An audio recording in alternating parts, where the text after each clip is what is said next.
Hey there, and welcome to Converse County Conversations. I'm your host, Brandy Sorensen, your neighbor, and probably the girl in the truck singing country too loud at the stoplight. I want to tell you why this podcast exists and why I hope you stick around. I grew up in Utah in a family where storytelling wasn't just something we did. It's a way of life. My dad had a gift. He was a cowboy poet and a world-class storyteller, and he saw everything as part of a bigger story. Every town we passed through, every mountain, diner, cemetery, or rundown barn, he had a name, a memory, and a lesson tied to it. It wasn't just nostalgia, it was connection. It was knowing that a town isn't made of buildings, it's made of people. And those people, they carry dreams, mistake, grit, and sometimes a whole lot of heartbreak, but also hope. And those stories, they matter because they root us. Now I live in Converse County, Wyoming. I love it here, the land, the pace, the people, but something's been missing. I don't know the deeper stories. I know the headlines and the businesses, but not always the legacy behind them.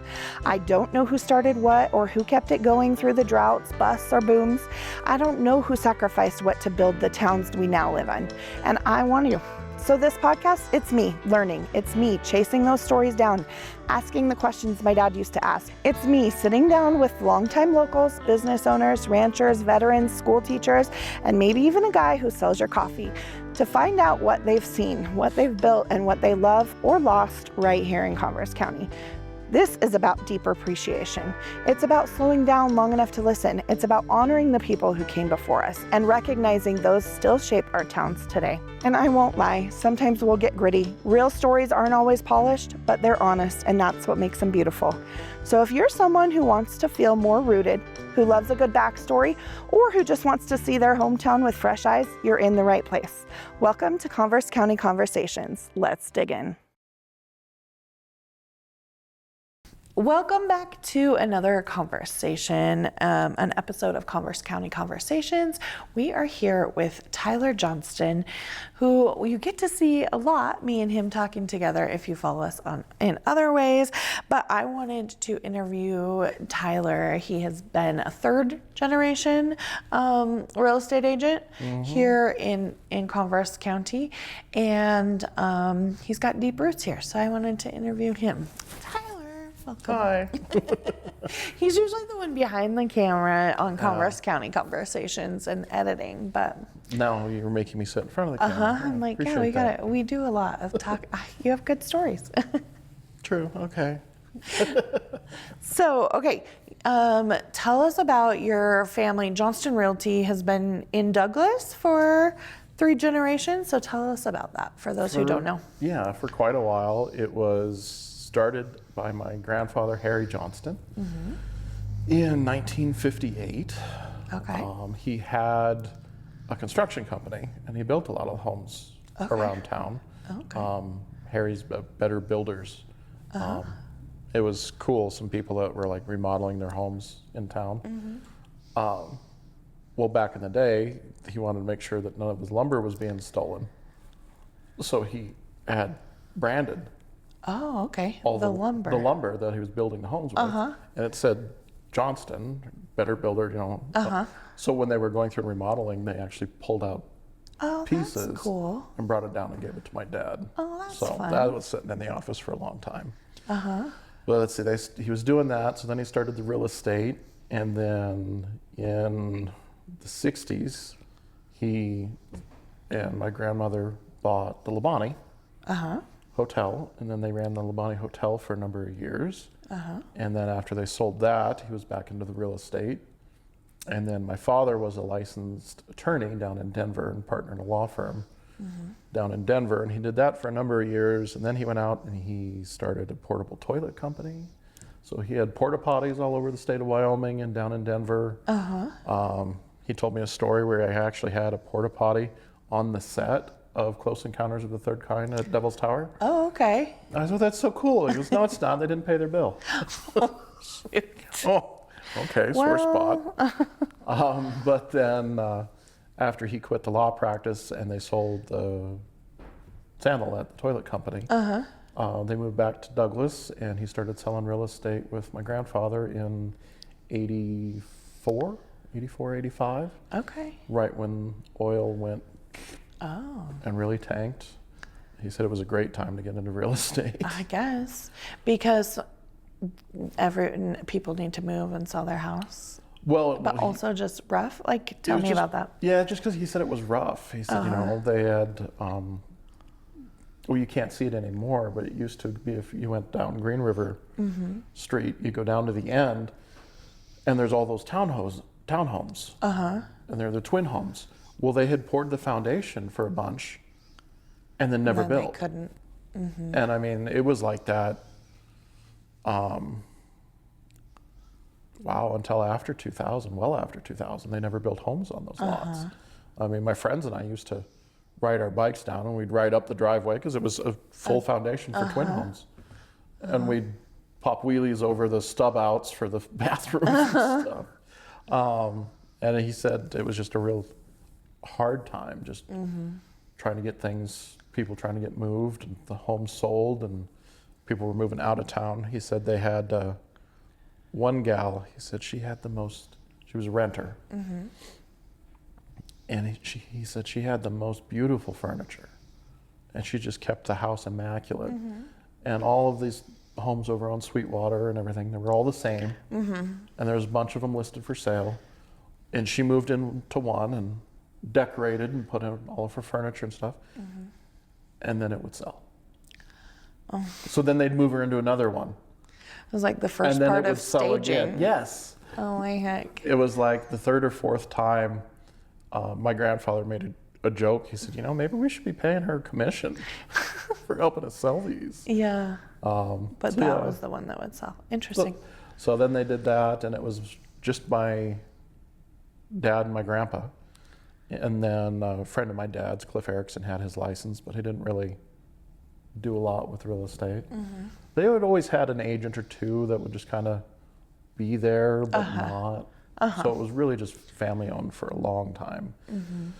Then my grandfather had a heart attack, and my mom got her license so she could help out my dad. Okay. And then after my grandfather passed away, it was just my parents, and they'd have a secretary now and then, and somebody that would come pick me up after they forgot, because I'd call from golf practice or basketball or whatever, and oh shoot, yeah, sorry, we'll have somebody come get you. Yeah.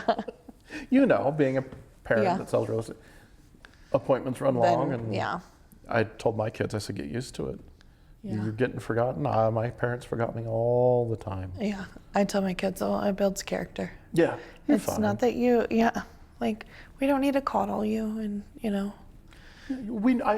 knew where I was, and but fine.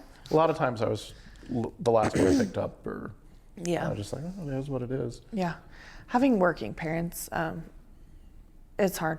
Not, I'm not saying that but it is different, because my parents both worked and everything too, and they weren't in real estate, but I would get forgotten, or just like running late, or you don't get to leave when you're supposed to. Yep. Or if you forget they're at work, they're not bringing you, sorry, like you're gonna have to tell your teacher you'll bring it tomorrow. Yeah.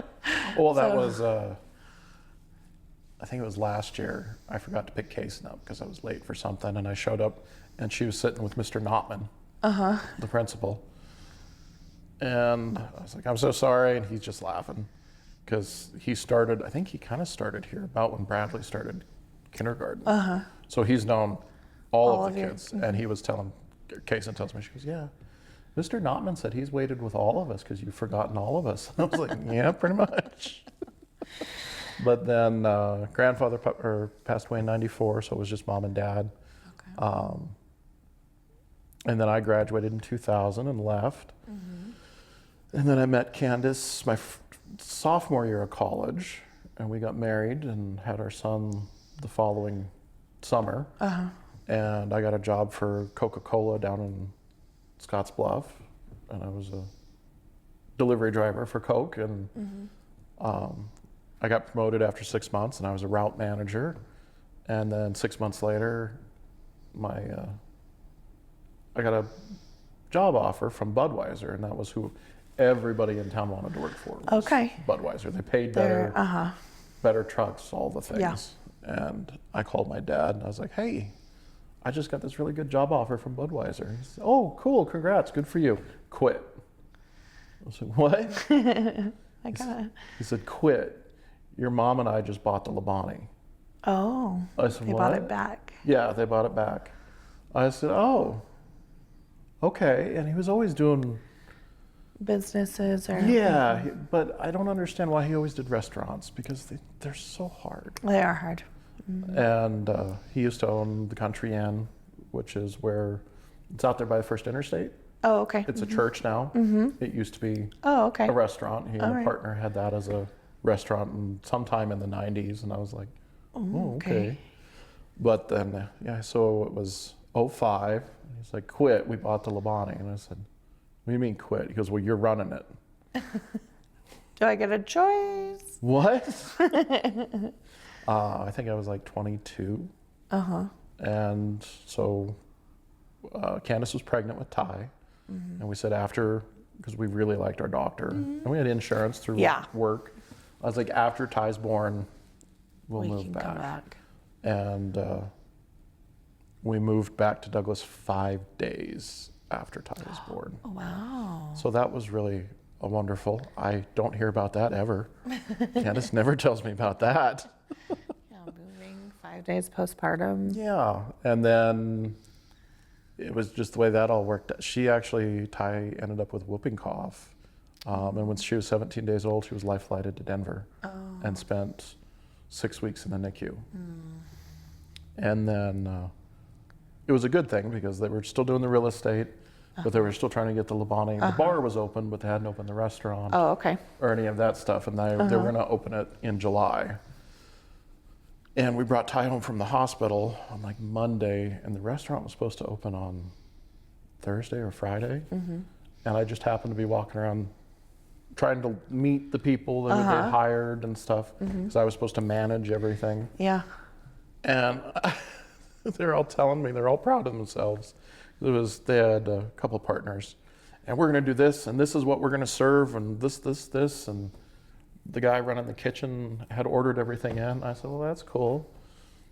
I said, well, can I see a menu? They didn't have one. My mom and dad looked at each other like, what? I was like, you guys don't have a menu? You should make one of those.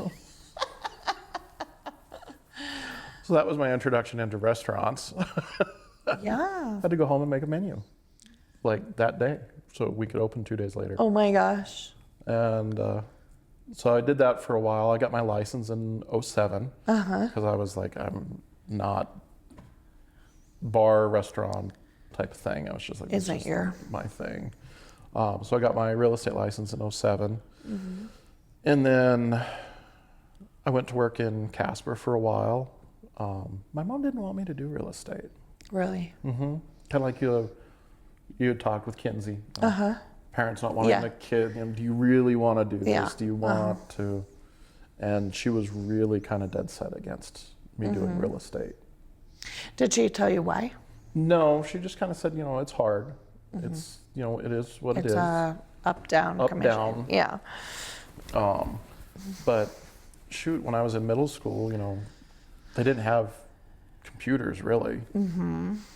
So they had typewriters. So they typed all the contracts out. My dad would write it out on a legal pad, and I was in like 6th, 7th grade, and I was down there on a weekend with a typewriter, and he'd hand me the paper, a handwritten contract. So like not the contracts that you fill in the blanks, but like each contract was its own. He wrote it out from scratch because he was an attorney. Right. And he had done real estate stuff, is what he'd done in Colorado. So I had a 4 to 5 page legal pad with his fancy cursive that I couldn't freaking read. And he's like, type this. And so I would type the whole contract out on the typewriter and then hand it to him. And he'd be like, no, this is wrong. I'm like, Oh, geez. So then you'd have to type that whole page. Thing. Oh, yeah. And then about 7th grade, word processors showed up, with a floppy disk and the screen just big enough. I was like, oh, this is fantastic. This saves me so much time. I can delete. So that was my middle school stuff, first introduction into it. Or, as a non-licensee, you can't answer questions. Right. And so we're talking about getting busy. My dad would hand me keys. Go meet Bernie. over at 5th Street. And Bernie Seabaum was one of the agents in town. I was like, what? He's like, well, go let him in. I was like, okay. He said, but don't answer any questions. I was like, what? He goes, if he asks you anything, don't answer any questions. Don't get tricked into this. You can't answer. I'm like, okay. And so I would just show up and let people in. Oh my heck, that's funny. So, but then my mom got sick. She fell and hit her head and had a brain hemorrhage. And so, well, before that, she had breast cancer. And so Dad needed to be able to take her for chemo and stuff. And so I quit my job in Casper. At that point, I was a manager for Verizon Wireless and worked the office 5 days a week. But you still held your license? Or I kept my license the whole time. Yeah, okay. And then when Mom was sick, I was taking care of the office and showing, so he could take her back and forth to all of her appointments. That was when I really sold my first house. That was like the whole thing. The whole thing. It was my listing, sold it, the whole 9 yards, and I was like, oh, this is kind of cool, because then I got my check. And it was this beat up single wide trailer out in Chalk Buttes. Really all they were buying was the lot, because they were going to put a new manufacturer on it. And I thought, well, this is cool. And my mom was still, and I was like, what? She's like, yeah. And it was 6 months before I sold another house. That's because before I was really just kind of helping them out. Going to showings, rentals, that type of stuff, maintaining as I learned stuff. But yeah, I was like, oh, this is cool. And then it was just nothing for 6 months. I was like, oh, this is hard. So that was a real... You show a lot of houses before you sell a house. Yeah. And I think that was really why my mom was so dead set against it. She was like, no, I don't want you to do this. But then she passed away. And after she passed, it was just Dad and I. And it probably took about 6 months before he came back to the office. And then it was still kind of hit and miss. But I mean, he was always a phone call away, and he'd stop in, but he would come in and stay. But then he had rotator cuff surgery, and then he had to have a hernia surgery. I mean, all these things just kind of lined up, and he just kind of quit coming. And people would stop in, where's your dad? And I'm like, he's at home. Was he retired? I said, well, he's damn well earned it. If he wants to come in, he can come in. If not. I said, I know. I mean, you need something, I can call him. Oh, no, that's fine. And so then they'd sit, and I'd get to hear the stories about my dad, or about my grandfather, or one of the old timers would stop in and visit and tell me how cool my grandmother was, because she was a school teacher here. Oh, okay. And she was strict, but she was very pretty, I was told. That's so cool. So it was all that type of stuff as I kind of... Because your family's office was here in downtown Douglas, yeah, it was right across the street from Converse County Bank, just next to the Masonic Temple. Oh, okay. So it was right in the middle of downtown. And that's where it had always been. And then after Dad had passed away, I was in the process of, Candace and I were going to sell our house and buy Mom and Dad's house down. And an attorney friend of his showed up with a note and mortgage that my parents had signed and said, you owe me this much money for this building. And I was like, no. He goes, what do you mean no? I was like, no. I was like, no, I'm trying to buy a house. I'm not going to take on a mortgage here too. I said, he said, well, what do I need an office building for? I was like, I don't know, but I don't need one either. Because everything because by that time, were you spending time in the office? Not really. I mean, I was there when I was doing editing. So if I was editing listing photos or making videos, I was there during the day if I didn't have anything else to do. But were people coming into the office or calling? Like, how did you make that transition, I guess? Well, ever since when Dad quit coming to the office, we still had the same phone number. And I was like, okay, I can't deal with the answering machine.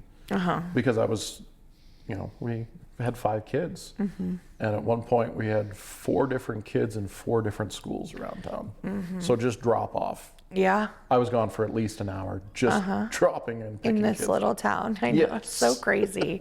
That was one shock moving here that I'm like, this is nuts. Well, yeah, by the time you pick somebody up at the primary and then drive across to the upper, and then you got to hit the middle school, Yeah. and then you got to drop somebody off at the high school for practice, Yes. and then take them home. And then by the time I would leave at 2:45, and I wouldn't get back to the office until 4:15.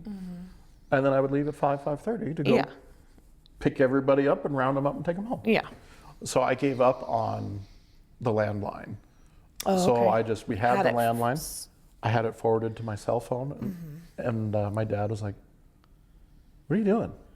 He called, and I answered the phone. He was like, "Where are you?" I was like, Doing what? I don't even know what I was doing. I was taking pictures somewhere. I think I might have been down by Wheatland because we had an off-the-grid property down there listed. He goes, "But I called the office." I was like, "Yeah, I know. I can't be there to answer the phone, so it's being Yeah. forwarded to my cell phone." Smart. You can do that? And I was like, "Yeah." He's like, "Oh, okay." And I used to turn it off at night, and then I quit turning it off. I just always had it forwarded to my cell. But the people that would walk in, it was usually friends of Dad's who then we'd get familiar, and they'd sit down and we'd talk about things going on in town, rec center votes or COVID when that was going and all that stuff. And, so I wasn't really in the office a lot because it was just me, and so everything was mobile. If I was going to look at a house, you've got to go to the house. Yeah. You got to go sit with the seller Yeah. and go over the contract. And so I kind of adopted a whole, well, I'll just come to you approach, not, well, meet me at the office in 20 minutes. And Right. I still had some And people, then we'll go to your house. Yeah. Or if I had buyers, sometimes they'd stop in. Yeah. But I would say, new clients types of things, it was rare that somebody just walked in and said, "Hey, I want to go see a house," if I hadn't already talked to them. Or, but it did get to the point. I remember my dad talking to me in high school. He'd gone down just to do paperwork on a Sunday. He said he'd be gone for an hour, and he was gone for 5, and he came back and I was like, "What are you doing?" He was only sold a house. I was like, "What?" He said, "Well, they saw my truck in front of the office, but they stopped." And I started noticing that if I had my vehicle in front of the office, people would stop to say hi and visit or do whatever. But then when I was trying to do videos or photo editing or something like that, they'd stop too. But they'd stop, and so then we'd sit and we'd visit for 45 minutes to an hour. And then they'd leave, and I still have 45 minutes to an hour worth of work to do.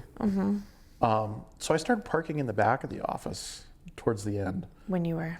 Because it was if I knew I needed to focus and get something done, I had to park in the back. Otherwise, people would knock on the door or come in and To come visit. just to visit, and hang out. When I took because when he passed away, I didn't have my broker's license. I had taken the test before, but I never finished sending in the paperwork. And then when I did, I had missed it by 5 days. 'Cause you So have to I had do to it so redo many. it all. So after he passed, I had to take all the online exams and everything. Well, there's this big thing of if anybody walks in, you couldn't, it was an automatic fail because they think you're cheating. Oh, yeah. Because you're being proctored. Well, I didn't really have any place to sit except at the office because of the kids at home and everything. So I had this big note taped to the glass of the front door and it says, Do not "Test come taking. in. I'll call you back. Don't knock, and I locked the door. And I had to sit there for 2 hours just hoping Nobody walked was in. like, So, but yeah, so then after that, it was just, I was like, well, he said, "Well, this is what you owe me." I was like, "No," because we had ended up buying the house. The house is in the county. I was like, "I can work from home, and I'm not going to pay internet here and there, power here and there." So I was just the way things are now. yeah, I was like, just forget it. But at that point, I hadn't planned on adding people Yeah. to the office. It was just going to be me. So now I'm like, maybe I shouldn't have done that. Yeah. It's interesting the way things are going. So back when your dad was having you type those up, did they hand deliver the contracts to the other agents? Yeah. They would go drop it off. Yeah. I remember we were talking at my last place and somebody said, yeah, when we used to have to fax them. And one of the new kids was like, what's a fax? I was like, are you serious? We're okay. All right. Well, see, and we go so far the other way. My dad bought it, but couldn't hook it up. The fax machine. The fax machine. So I had to hook it up. That's what his thing. He would like see something really cool, like the VCR. I remember so when we he got wanted VCR. one, but he didn't know. So he bought one so we could watch movies. But he'd bring it home and he'd be like, here, just give it to me. It's like, go make it work. So he got a fax machine and got that all hooked up. And my grandpa comes walking out and he's like, look, Dad, fax machine. He goes, what's that for? He goes, well, so we can fax the contracts to the title office after they're signed. And Grandpa looked at it and looked at my dad and goes, you're too lazy to walk half a block and drop it off? So it was really that. Yeah, I mean, he was like, you can't walk. Go be it. Just go drop off. He was like, no, this is, and he's like, you didn't understand. Yeah. Because then they would fax the offers to other offices. Right. All that. But yeah, Grandpa was like, no, you go deliver it. That's what you're being paid for. Yeah. Well, once we explained the fax machines, then somebody's like, and before that, we had to handle, and they were like, because think of how many times we call, text, email, like other agents now. And it was like, if you had to do everything and then go drive it to them, like, especially because like I do business in Douglas, Glen Rock, and Casper. Oh, yeah. Yeah, you wouldn't really do that. No. Well, and you think of it now, I still run into it, and I know you've run into it a couple times, where you've got a seller who won't do the e-sign. Right, and then you got to go to their house, print it, to go to their house, and then go back and then scan it sign in. it, scan it, mail it. Right. Yep. But then you have to tell the other agents, be like, hey, look. We need a little extra time. You I gotta give me cannot time. just email this to them and have them sign it. Yeah, so it changes your response time. Right. And now that's the few where it used to be the norm. The other, yeah. Yeah. Well, and somebody in one of my real estate classes recently was saying something about, because like before the internet, and I didn't even like think about this, but like the MLS, you know, we can go and look at all there was like, they had like a book, like, I don't even know how it worked because they just kind of glossed over it. And I was like, what? Oh, yeah. And so I'm guessing when you had a listing, you had to go and like tell all the other agents in town. I don't know, were there lots of agents in town? How did that work? There was agents in town. I believe it would just be people would see the sign. Okay. And then they would call. And I say, feel hey, like that's such a small amount of sales right now are from the sign. From the sign. Yeah, because everything starts online. It used to be the opposite. It was the sign. The sign was what drove people. Okay, so then they would call your sign. But then you still had the MLS, but So most times you were doing both sides. most times I think you were doing both sides. Because you didn't have an agent that went and showed you other agents Well, as much. If somebody said, hey, would call and say, hey, I've got a buyer, and they saw this house, so then it still worked that way. Okay. But buyers at the time didn't really have the internet because every week I would print off a new book, an MLS book. I'd get onto the MLS, and then they would come into the print it office off, and it was just, folded pages. And Douglas used to have anywhere between 70 to 100 homes on the market at any time. Back in the early 2007 until COVID. That's so crazy. You'd have all this, and it would just be a picture of the front, how many bedrooms, bathrooms, square footage, and people would walk in and say, hey, do you have a list of everything? And you're like, sure. what are you Let's looking sit down for? and then they'd sit down and you'd type it in and find 3 bedrooms or 5 bedrooms. And then you'd print off a book and you'd say, here, are any of these look? And then you'd have this conversation where now we're just doing it. Sure, I sent you the link on your phone. Did you get it? What did you? But you were doing it sitting in person. But yeah, every week you'd print off a book. My mom would go through and cut out, print them, and cut out, and she had a bulletin board with all of their listings. Okay, yeah. And it would sit facing the front window, so when people walk by the window, they could stop and look inside. Okay. And see what was for sale.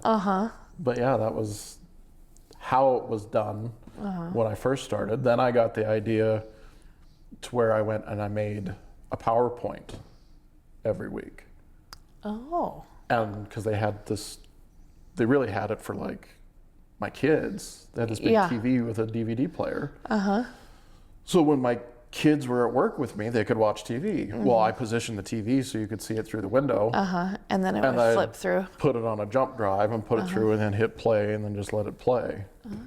But I mean, I spent hours building Like changing that slideshows in. and printing off booklets. And it was when QR codes were first a thing, I stopped doing the flyers. Oh yeah, the flyers that you used to put on the sign. Signs. Yeah. Well, that was right when smartphones, so about 2012, 2013. And I'd print and I'd laminate it, the QR code, and it was just a sheet, click or scan for more information. And then I'd take super glue and do a bead right down the edge of the sign, and glue the thing to the sign. And then when that house sold, I'd just rip it off, throw it away, Do print the off same a new thing one next for the time. next one. But it only went to that house. But yeah, that was, because back then too, people were doing the phone numbers, where you'd call the automated system and then you could hear and listen, oh, this home is 3 bedrooms, 2 bath, and it was, did you ever run into those? No. Well, that was a thing. The high-end agents back in the day, they'd have their name and a phone number, call for more information, and you'd call the phone number and it was just A pre-recorded thing saying, the home listed at 620 Brownfield is 5 bedrooms, 3 bathrooms on 2 acres and whatever it was. Yeah, so that was a pre-record. People would come through and try and sell you pre-recorded programs and stuff so you could. Well, before I bought this house, I didn't really have a buyer's agent like the house we bought, and it wasn't on, just from like the neighbor selling their house or, so I didn't. Yeah, I didn't experience that, and then I've never heard of that, so that's interesting. Yeah, it was all pre-recorded. And then they started doing, then it's progressed to the digital flyers, the email blasts, and all those types of things. CRMs now, you enter, somebody calls, you get their information, Right. Now you send them automated. It used to all just be, I mean, my dad's thing was somebody would call and say, I want to sell this. He'd say, yeah, I know who I'm going to call. And he had a list. He knew what they were. People he talked to, or he usually called, if it was like mountain property, he'd call the neighbors. Just say, hey, neighbor's Just so going to you sell. know, this is. Are you interested, kind of thing. I remember he said that some guy came in, and my dad was bad. I mean, we'd be driving through town, people would wave. I'm like, who's that? I don't know. Who's that? I was like, how do you not know? And some guy had come in, went into Grandpa's office, Dad said, and he sat there. He said, and they talked and bullshitted for 2 hours. The guy finally left, because Grandpa's had his own little office. Everybody else, it was just a big room. He left, and my dad looked at Grandpa and goes, who the hell was that? And he goes, I don't know. What do you mean you don't know? He goes, I don't know. Just wait. And he waited, and the guy went out, got in his pickup, and started driving down. And just as he started driving away, Grandpa ran out the front door and looked at the license and wrote down the license plate, because Converse County used to issue license plate books. Oh, really? And he went back to his desk, took out his little book, found the number, found the guy's name, said, oh, hell, I know him. It was just not like connecting. Yeah. That is funny. So all the old things. But you just fake it until you figure it out. Yeah. He said they talked forever. And then Dad was making fun of me because I got really lucky by getting to work with my parents, both of them, Mom and Dad. Because, I got to see them every day. Yeah. And if I was doing something, my kids, even when I was working in Casper, living here, my kids, Grandma and Grandpa would pick them up. Yeah. From school and take them home. Yeah. But. Well, and the other thing is hearing those stories, like you're saying, when even after your dad passed, people would come in and talk, and like, I just love that, like you heard those stories or you knew things about him, and that when you don't have that as much interaction, you only see him on, Thanksgiving and Christmas, like unfortunately some of us don't live close to our family, then you get to know them better and know their legacy or their, whatever. Well, yeah, the fun stories, because like the stories where he and Grandpa would argue about the fax machine. And they'd argue about the computer. I took a continuing education class with Steve Willoughby. Yeah. And the concept he was talking about was e-signatures, because that was a new thing, where you could send it off for an electronic signature. And there was a big debate going on whether or not that was good or bad. And my dad was a lawyer, so how are we going to prove that it was this person? And you're losing this, and you're losing that, and you don't have this interaction. You're going to lose this, and I couldn't help myself, so I raised my hand and I started arguing with him. The other, saying, but it's going to make this better. It's going to improve this. It's going to improve that. And Steve Willoughby. He's just fantastic. I enjoy his classes. I really do. Me too. And he's just sitting at the front, and he's just kind of grinning, and I wasn't really paying attention. Yeah. But we argued just for having about a discussion, 5 or 10 minutes. And then I think we both kind of just conceded to just stop talking. And we weren't sitting next to each other. We were sitting across the class. And Steve goes, what's really fun, and there's probably 30 people in there, he goes, he is that guy's broker. And everybody thought that was funny. And then he goes, and then it gets better because he is that guy's son. And all the old timers just started laughing. But so watching my dad, and then I got to have those same arguments with my dad over technology. Right. That my dad had with his. When I bought a drone, I had the wonderful idea. I tried to do it with like a cheapo drone for listing photos and stuff. And it was bad. It was, it was bad. Because I found one, and we sold one at Verizon. I was like, I'm going to buy that one. It's $200. Yeah. And it was bad. And so I started researching, and I found out, they actually had drones with cameras. And I saved up, and I bit the bullet, and I went and bought one. And we had that off the grid property. And I took pictures from the air, showing the 40 acres, the house, the mountains behind, the views, all those things that we take for granted now. Right. It used to be you were standing in front with a click and shoot camera that saved to a floppy disk. That's what they had beforehand. Yeah. And no professional photos. Oh, no. Nobody did that. Nobody did that. And I bought the drone and came back, and I was trying to make the movie, and on my laptop, Dad's not, but the drone was sitting on my desk. And he walked in, he's like, what the hell is that? So I explained it. And he goes, that's stupid. I said, what? He goes, it's stupid. He goes, how much was that? I said, $1,500. And I shaved $300 off. It cost me $1,800. He was like, $1,500 for that toy? He goes, you're an idiot. And he turned around and went in his office. And I was like, okay. Grouchy old man. Because he was really gruff. He had that deep voice, but he was a nice guy. Yeah. But he would, if he'd argue. He was just going to tell you. He's going to tell you. And I put together the video. It took me hours, and it was only like 90 seconds. And I was like, hey, come watch this. And he came over, and I hit play. And he watched maybe 15 seconds and turned around and started walking back to his office. And I was like, you grouchy old son of a bitch. And then just as he rounded the corner, he goes, I'll pay for half that stupid thing. Got him. Okay. Got it.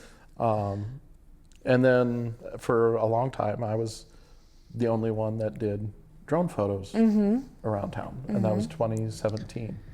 When you got it. This is when I started that. And then it changed. The rules had changed. It said, you know, as long as you weren't charging, you didn't have to have a commercial license through the FAA. Oh, okay. But then that one video I had posted, I had like 80, 90,000 views on this property. Crazy. And people were commenting, and then I'd figure out where they, who it was, and I'd pull up the profile, and I'm like, oh shit, they're in California. And I was like, oh, this is getting, I'm a little nervous now because I don't have a license, and more people are seeing this than I had just thought a couple people around town would see it, or So then I was like, oh shit. So then I went and got my the drone license license to do it. so I could do it, because now the rule is if you are furthering a business, so it doesn't matter if you're getting paid or not. Yeah. If you're taking pictures Anything with a for drone, a business, listing photos, listing videos, even YouTube content. Right, that's a business. It's furthering a business now. You have to be licensed, otherwise it's a $10,000 fine to the realtor and $1,000 per property. So it's $11,000 per thing if you're not licensed now. So I got lucky because I kind of stumbled into it just because I was sticking around and trying to do something different. So. Interesting. So did you, so how, now you do the drone, you do videography, you do photography, you like to edit. But so how did that interest come into it? Was it through real estate, or were you kind of already interested in that and they just meshed, or what? It was all just through real estate. Okay. Because I was trying to figure out, because I figured out I could take the pictures. I was like, okay, that's cool.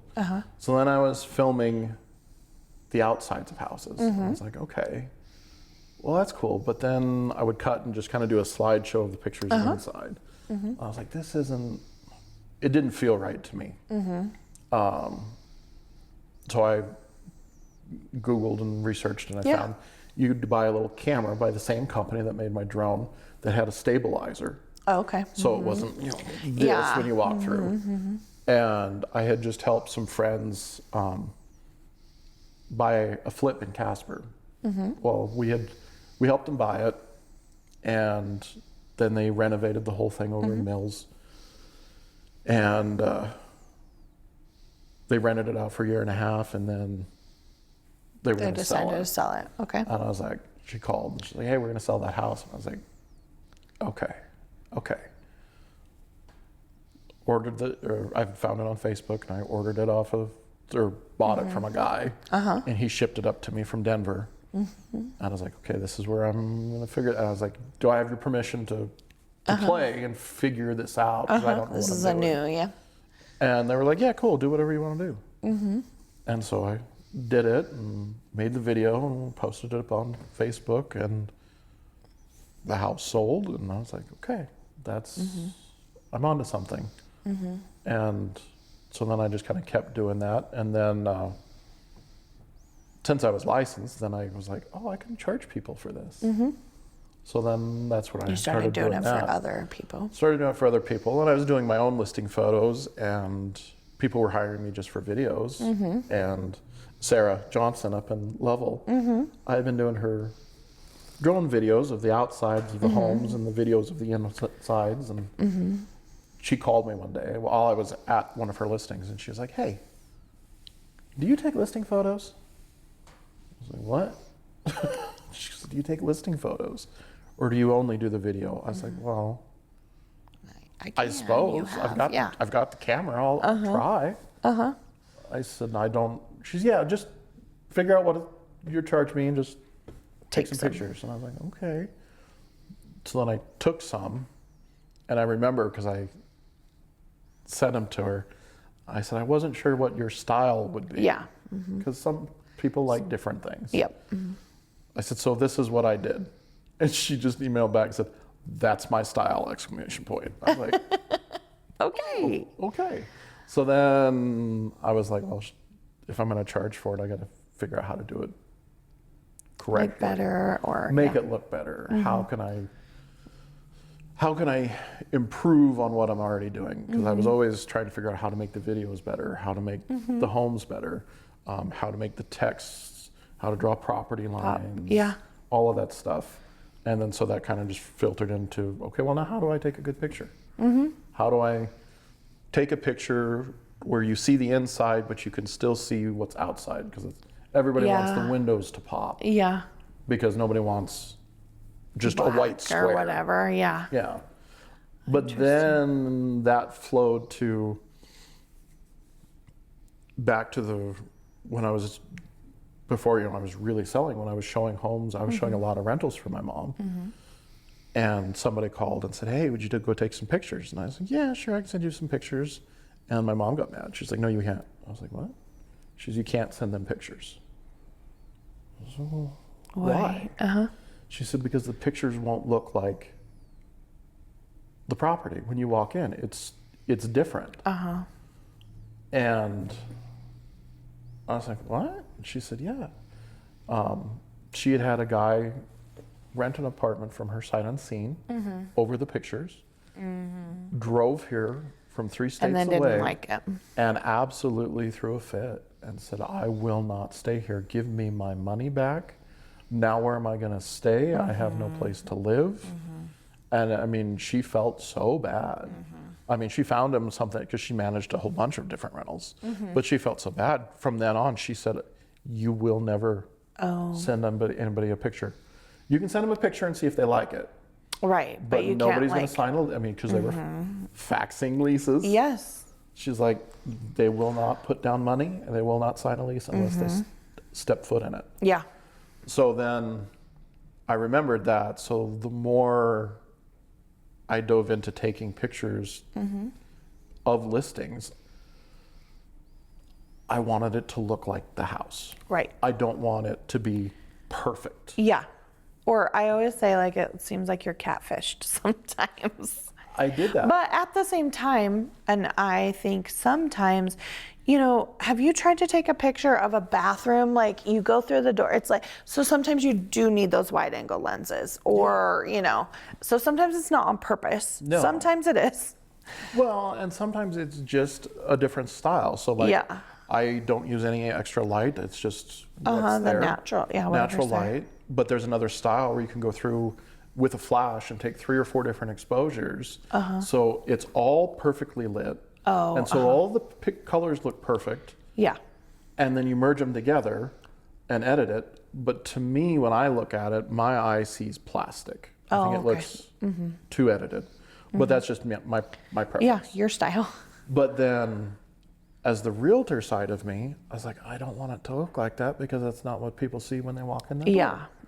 I was showing homes to friends in Casper, and we walked in, and he was pissed. He's like, this looks nothing like the photo. Yeah. He said, it's one thing to make it look its best, but it's a complete other to make it be something not accurate. And to be fair, all they had done was make it look its best. I mean, it's just the lighting that was used was not the lighting that was in the house. There was only a lamp in the corner. It was dark. So, I mean, they had tried to give it their best foot forward.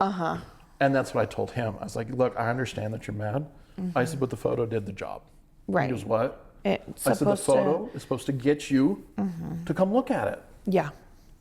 We're standing here, so it works. Yeah, because you're not going to buy it. But then COVID, and I came in in 21, and people wanted to move here, buy a house they've never seen. Yeah. And have you as a real estate agent, like, be their eyes, and that's scary. So then we do video walkthroughs, but it's different than a marketing video. Yeah. Like, you can't go off of that either, because like, I will take my camera, and sure, it's a good phone camera, but you got to see, like, top to bottom, ceiling, like, okay, this is what the carpet looks like. Yes, because and you don't know what's going to be. Yeah. important. Well, and the scale is sort of off. Like, I don't even like to send them, or even do FaceTime because sometimes that or like Zoom, it's not real detailed. Yeah. So it's interesting the way that things have changed. I did one. Was a friend of ours, and unfortunately, she had Alzheimer's. So it was a trustee that had the house, and we listed it. And he's like, I can't answer anything. I've never lived there. Yeah. And we couldn't ask her because she didn't remember. Yeah. And somebody wanted to buy it sight unseen, video, and it was up to their inspection deadline. I said, are you going to be here to walk through the house? And they said, well, no, we saw the video. I was like, I said, I want you here. I want you to walk through it and see it in person before that deadline is up. I said, otherwise, I, in good conscience, I said, I can't. Yeah. I can't do this. Because I have nothing to rely on. No idea. I have no background on the house. Yeah. It's like, you have to come walk through it or this just isn't going to work. Yeah. Some people were buying in Wyoming. They've never even been here. They don't know what the neighborhoods look like. They don't, they're looking on, and there are not a lot of blogs or vlogs about Wyoming. I feel like there's more now than even in 21, but to see what it's really like. So I would drive down the street and because it's like, are you sure? Are you really going to drop this much money on this when you haven't? Yeah. Well, my dad, we had a cabin up in Downey Park and we ended up selling it, and nice family. He was a medic in the Army. And he and his wife, and they had 5 little kids, and they homeschooled, and they were going to buy this cabin that's 40 minutes away, and it had a generator and a well. I mean, it was my grandpa's version of a cabin. He picked up a house here in town. Okay. And when he had the construction company, poured a full foundation up in the mountains, and then just set the house on the foundation. So I mean, it was not a cabin. Yeah. But it was off grid. Well, it had an electric generator. But not on the grid. It was just like self. Okay. There's no power poles up there. And they're all excited about buying it, and Dad's writing up the contract for them, and then Phil's like, "Yeah," he said, "We're gonna live there." He goes, "Well, what do you mean?"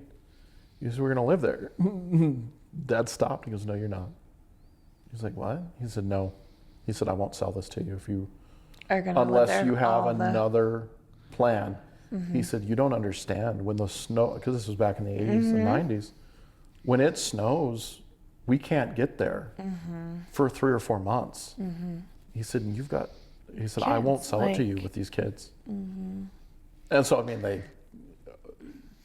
they came to an agreement, and then they became friends. But he's like, you have to realize you can't tell me this. This is my house. I'm buying it. You can't tell me. But you may not be able to get anything. But that was just another thing. I mean, he knew it wasn't a sale. It was, you got to do the right thing. Right. Yeah. I'm not going to just let you and just be like, "Oh, sucker, like, oh, cool." that was your problem." No. And I had that with, a young couple. They were looking for their first home, and it didn't qualify for financing. They were trying to figure out because it was too old. Oh. It was a double wide on a foundation, 1 acre over in Chalk Buttes, but it was their first house. I was like, no. I said, you see all the issues that you're having trying to buy it. We're going to have the same issue when you try to sell it. If you're 60 years old and you're retiring and planning on living in Douglas for the rest of your life, different story, but it's your first home. I don't feel good about this, and this is why. And they'd bought something else. Yeah. Okay, well, maybe we've gone actually over most of the questions that I had about real estate and stuff. I do think that we should talk about the LaBonte sometime. Tell stories all about the LaBonte. The LaBonte was fun. I mean, at the time, it was a nightmare for me. But again, I'm 22 years old I ran the bar, the restaurant, and the hotel. And then we had apartments up on the 3rd floor, and I was in charge of trying to make it all work. And it was just crazy. It was a different time. my grandfather and my grandmother ran it, and Grandpa did the cooking, Grandma took care of the hotel, and I mean, they did their thing, but it was a different time. Yeah. And my parents were still selling real estate full time, so It was you. That was my job, and I worked 14 days to get 2 days off, and those 2 days off, I went anywhere other than in the town hotel. where somebody can I was get like, you. Do not call me. Do not. I don't want to know. Yes. But it would kill me because I would. My parents they were just my parents, but I'd walk in on a Saturday, or no, a Sunday morning, and the restaurant's full because it's Sunday morning, and I walk in the back, and my dad's standing at the cook line flipping pancakes. And my mom's waiting tables, and I'm like, what the hell are you doing? And they're like, well, the cook called in. I was like, so call another cook. And my dad just looked at me like indignant and pissed. He's like, why would I do that? I know how to make pancakes. I said, not fast enough. Yes, they're good. Yes. But not fast enough. So It's different than Yeah. But then it's small town, so as soon as then you go eat, you have a bad have experience. to chat. Yeah. Well, I mean, if you have a bad experience as a customer, then you go away. You don't come back for at least a week or two. You got to earn their trust again. So that was crazy. We had family and business. yeah, and then you've got all of that. And Dad told a story when Grandpa was, they had the hotel. There was a kid sitting there because it was the bus stop. The bus would stop and people would go into the hotel and everything. And it was a busy lunch day, and there's a kid sitting at the end of the counter, and Grandpa's taking orders. He's like, what, you're not eating? And the kid said, no, I don't just got money for coffee. He said, I'm waiting for the bus. He said, well, I'll tell you what, kid. He said, I'll give you the lunch special. And then when you're done, wash dishes for me until the bus gets here, and we'll call it good. And the kid's like, all right. And I mean, it was, it was meatloaf and mashed. I mean, it was a 60s. It was a plate. And he left and gave the kid his food, came back, and all the locals were sitting at the lunch because it had a lunch counter, and that's where the kid was sitting. And they're all laughing because Harry got took.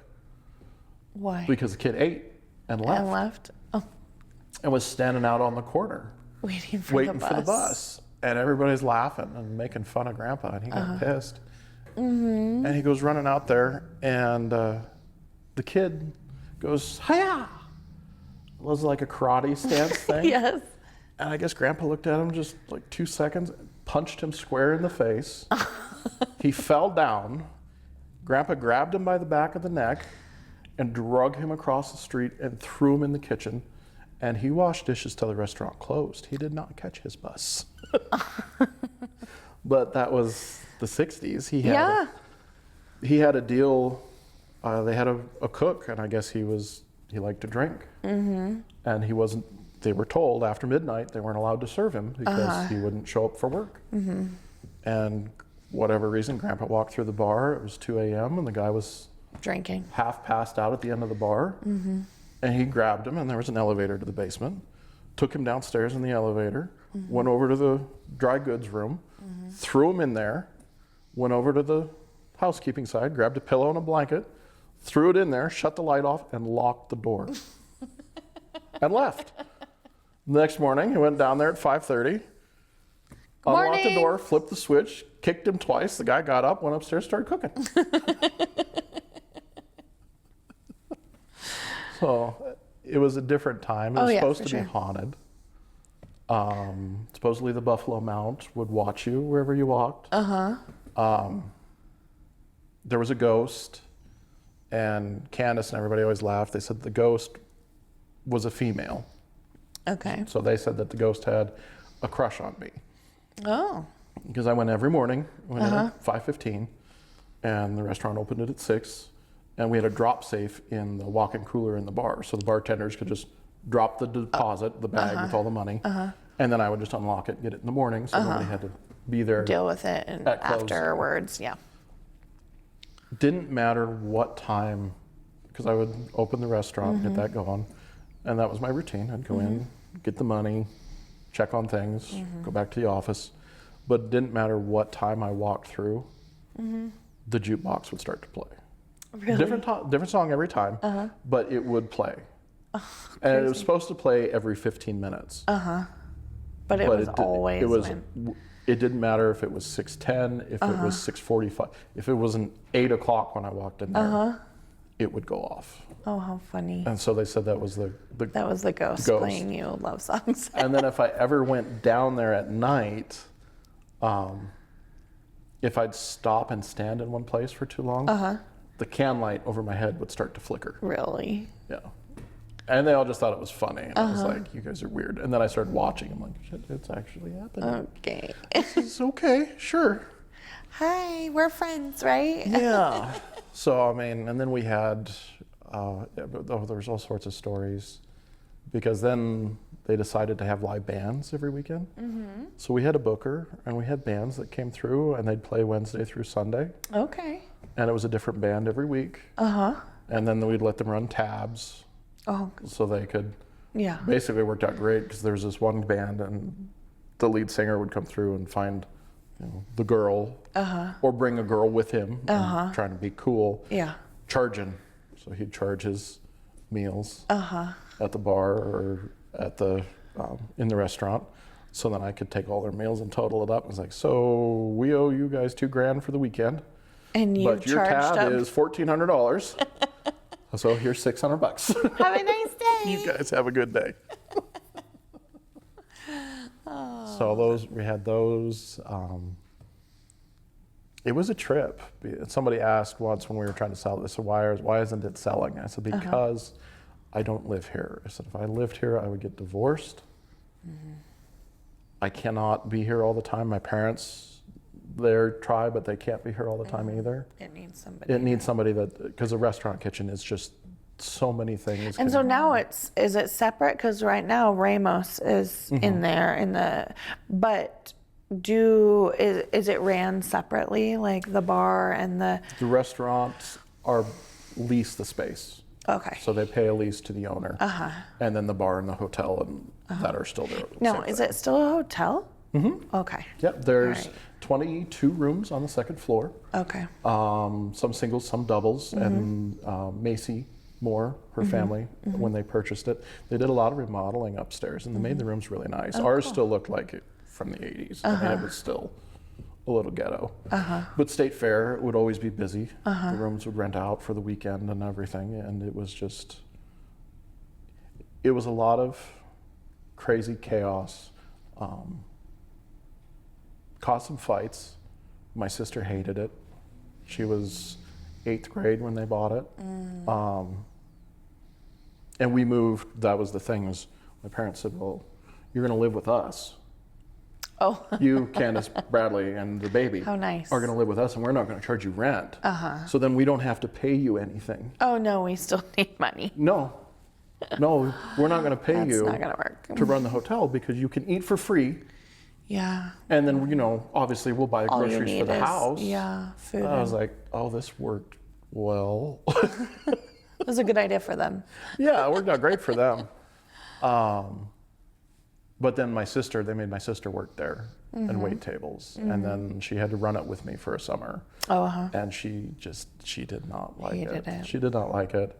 And I got into quite a few fights with my parents over it just because I was like, you don't understand. I said, I'm here. The manager. I'm stuck. I've committed to this. My family's committed to this. She's not. So stop. She doesn't like it. And it doesn't work if she doesn't. Yeah. It's like, just leave her be. She doesn't want it. She doesn't want to be a part of it. And at that point, I was like, I want out of this too. Yeah. But I mean, looking back, there's a lot of fun stories and stuff, I had a cook. It was my first introduction to dealing with employees. I had 23 employees. And that's quite a bit for like a business for Douglas. That's, Well, we had, in the kitchen, there was probably 12 of those positions was kitchen staff. And in 1 year, we ran 130 people through those. Dang.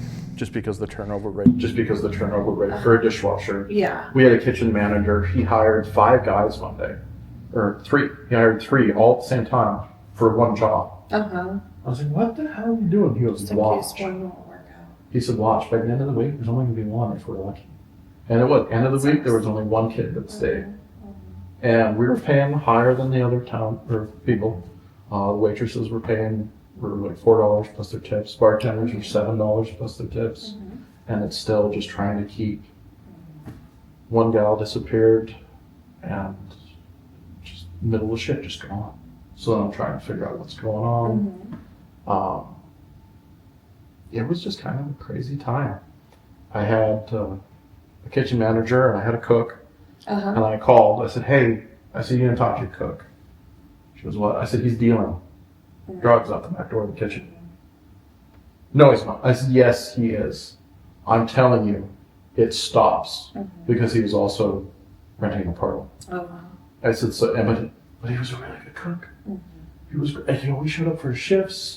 The food was always good. It was fast. That sucks. And so I told her, I said, this is it. You got to fix it. Because if I have to fire him. I said, so fix it. He's not. I said, okay. 3 hours later, I'm sitting in the office, and there's just a badge tapping on my window. And there's an undercover sheriff, and 3 cops are running up the stairs. 3 are getting on the elevator. And I just opened the window. I said, it's apartment 10. Please don't break my door. She goes, well, are you going to warn him? I was like, just don't break my door. I don't want to fix the door. And they went upstairs, and I left the office. I went to the bar. I went behind the bar. Didn't say anything. Poured 2 shots. Took 2 shots of Crown. And the bartenders were just staring at me, and everybody's real quiet. This is not normal, Tyler. And I went back, and I sat at my desk, and put my feet up, and I waited. And 10 minutes later, here he comes down in cuffs, no shirt. And she hands me the key. She goes, he had a deadbolt. We had to kick the door in. Damn it! It's the only thing. And so I called the manager, kitchen manager. I was like, so the guy that's not dealing just got arrested. You open tomorrow at 5:30. I hung up. So there's all sorts of weird stuff. But that's just, the ghost was probably the fun. So how long has the LaBonte been in Douglas? Do you know? I want to say like 1920, 20s or 30s. Okay. I mean, it goes way back. It used to have a courtyard. So where the dance hall and everything is now, it used to have a nice courtyard. A local gal did a drawing of it. She sketched it on the wall. The original, the charcoal. Oh no, it was a guy. A guy did it. Okay. And yeah, he did this amazing drawing from an old picture. Oh, cool. And it was just right on the wall. Okay.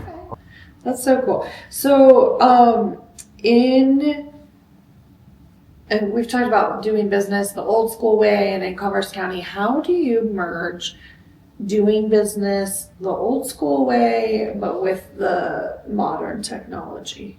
That's a good question. I feel this just comes down to the people. I mean, I've kind of always been, I'm not pressure. I'm very low pressure. With you guys as agents, with my clients, if you want to work with me, call me. I love the opportunity to help. I mean, it's so much fun helping somebody buy, especially the first home, or do whatever they're trying to do. Yeah. But I'm definitely one that's just like, you know what? If you want to work with me, give me a call. And if you don't, that's fine too. Because I feel like there's enough business for everybody. I don't need to take clients from other people. What I just tell people is like, this is the way that I do it. If they list their home with me for sale, I just had a listing appointment on Friday. I said, there's lock boxes, there's all these wonderful things.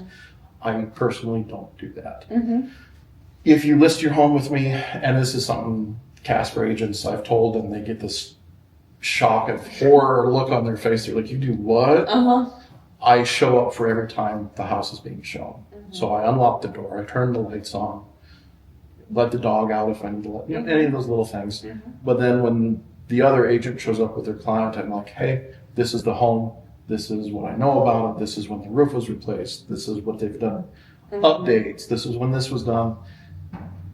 If you've got any questions, just let me know and I go sit in the car. and I let them be free to walk through and look at the home. That's the way my grandfather did it. That's the way my dad did it. And their theory was if we're being hired to sell the house, we should be there. Now, I told them, kids, life, everything gets so crazy nowadays. I still try to do that to the best of my ability. But if I have appointments this afternoon in Casper. I made these appointments on Thursday.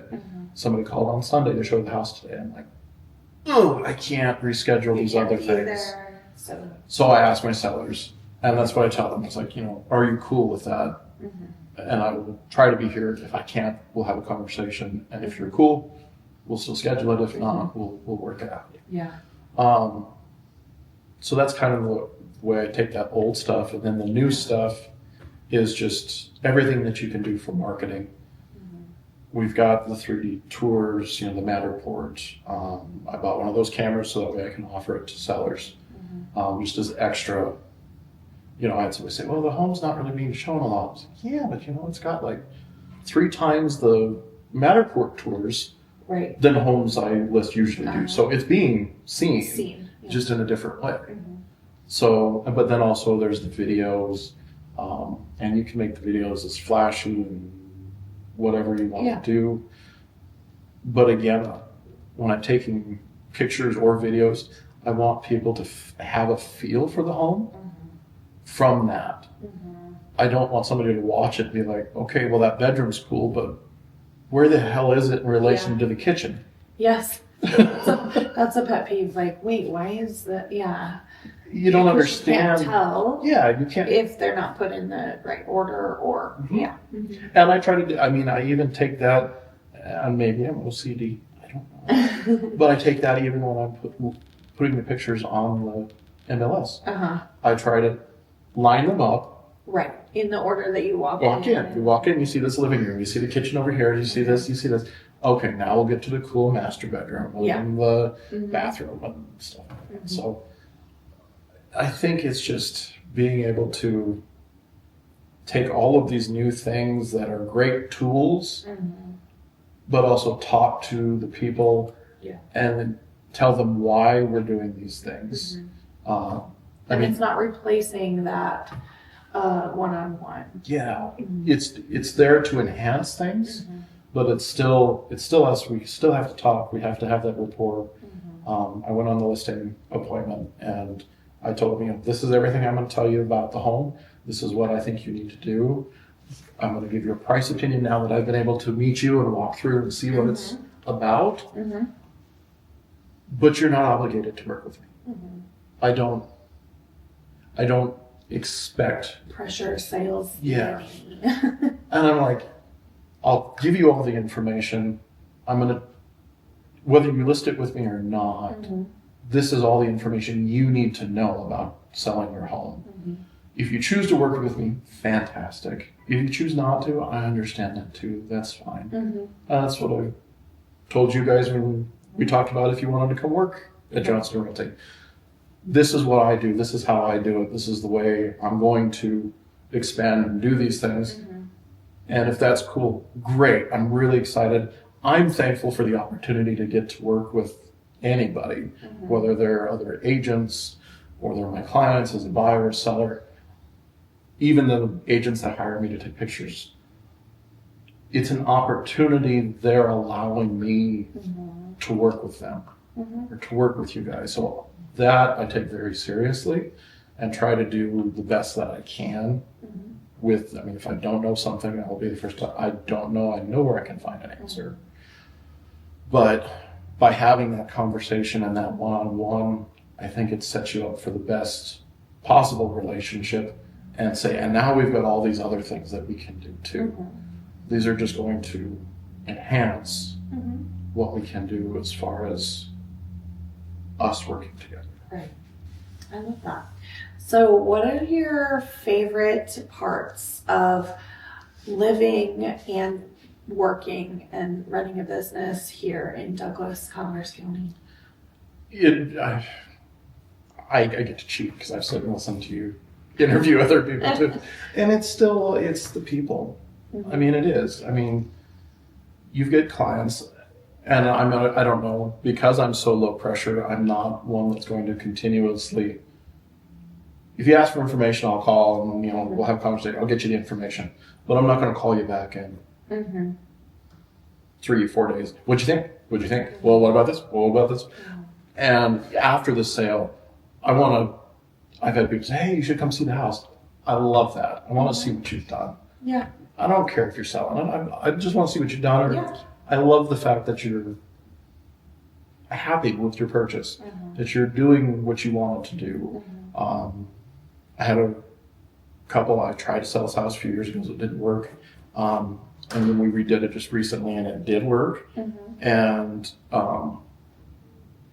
it was really cool. Sorry. You're okay.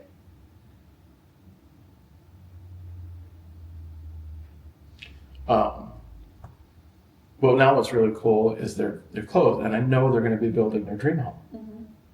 And we're friends on Facebook, and I don't talk all the time, randomly, but then I see a story on his Facebook page of the progress as they're working. And that's so much fun. Yeah. That's cool. But I'm not going to keep, it's like I'm always there if you need something, but I'm also not trying to do the salesman thing and just keep pushing.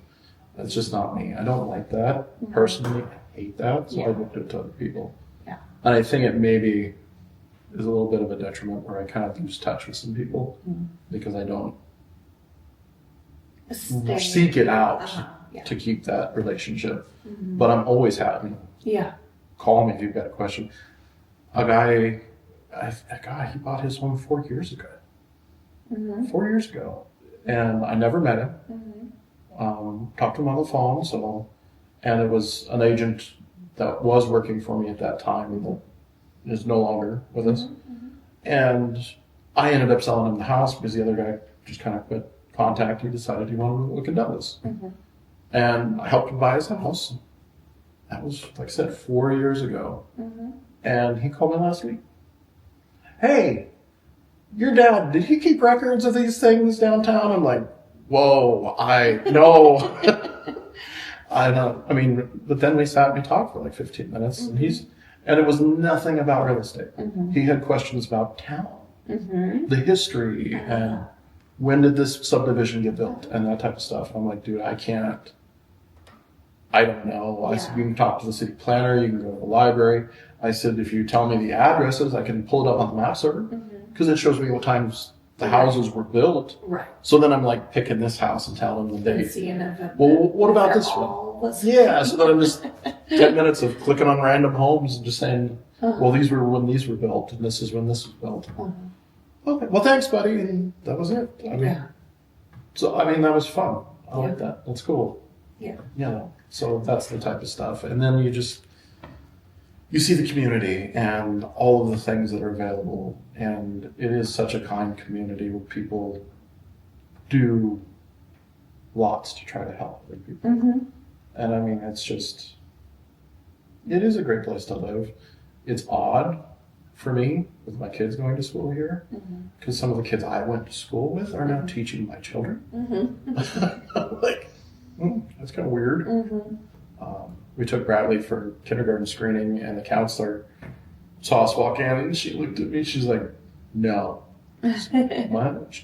She's like, "He's not." I said, "He is. He's starting school." No. I said, "Yes." I know. So, and there's so many things to get involved with. My mother was involved in absolutely everything. She was on the hospital board. Dad was on the fair posse. He did all of these things. And they were on all these boards and all that. And I've kind of gone the other way, where I'm not. But we had so many kids, and they were all so young and close in age, that I kind of went the other way. So I was just home. I wasn't at work. I was with my kids. Right. Maybe your time will come. But you're got to focus on your family. Yeah, but it's just one of those, there's so many opportunities to be involved if you want to. Yeah. So, and if you're not involved, you can always talk to the people that are and just say, hey, what's going on? Yeah. I didn't go to the meeting. Yeah. what's It's happening easy to with find this? out. It's Yeah. not tucked back where people can. So what would you say that your advice is for the next generation of Converse County, whether that be people moving in here from other places or kids who are becoming adults? What would you advise? So for the kids that are becoming adults, it's what I tell my kids. It's like, stop being in a hurry. Life is a marathon. It's not a sprint. Bradley was really upset a couple years ago. He's like, wow, I'm in school and my friends are buying cars and so-and-so got a new home. And I was like, dude, you're going to college to play, and you're paying for it, playing video games. You had a video game scholarship to go to school and get an education. You're right where you need to be. There's no rush. There's no hurry. Ty, my oldest daughter, she took all of these concurrent classes in college or in high school, and was supposed to graduate college in 3 years.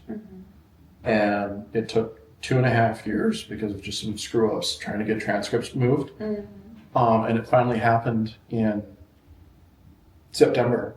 And she's like, she called. She was just hysterical. She was so upset. She was just upset, mad.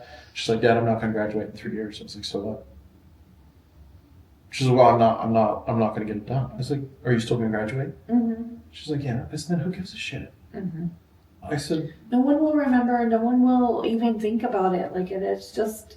If it's important to you, it is. I get it, but it's not important to Mom and I. So why are you so upset about it? Let it just let it be.